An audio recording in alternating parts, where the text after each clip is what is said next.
St. Basil the Great says we all pray facing east, but few realize that we do this because we're seeking paradise, our old fatherland, which God planted in the east of Eden. We all stand for prayer on Sunday, but not everyone knows why. So it's this question of, do you do the practice because the practice itself is good? Do you do it because there's symbolism that is attached to it and it's pointing to something greater? Is it both? And in the early church, quickly, at least those who were educated like St. Basil, tell us it's something of both. Prayer is certainly communication with God. It is unity of the person with God. It is necessary. Jesus Christ himself prayed, and it is direct communication and reconciliation, etc. But also how you do it with your body matters. And this, of course, is in stark contrast with some forms of American Christianity. It doesn't matter if you stand or you sit. It doesn't matter if you face east or west or north or south or upside down. And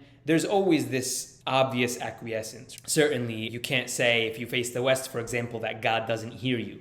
Neither would St. Basil here say something like that. But they searched the scriptures and gave depth of meaning to actions. So when you face the east in church, remember that you are seeking paradise. And remember that the sun rises in the east. And remember that Jesus Christ rose from the dead and you participate in his resurrection. So it's something of, if we are going to formalize, let's imbue formalization with depth of meaning to constantly invoke feelings of awe and respect and honor and contrition in the practitioner. So it's a both and. By proposing typological or scriptural precedents and interpretations, patristic commentators were attempting to give affective, imaginative depth to habitual practice that was forever in danger of drifting into the banal through sheer repetition.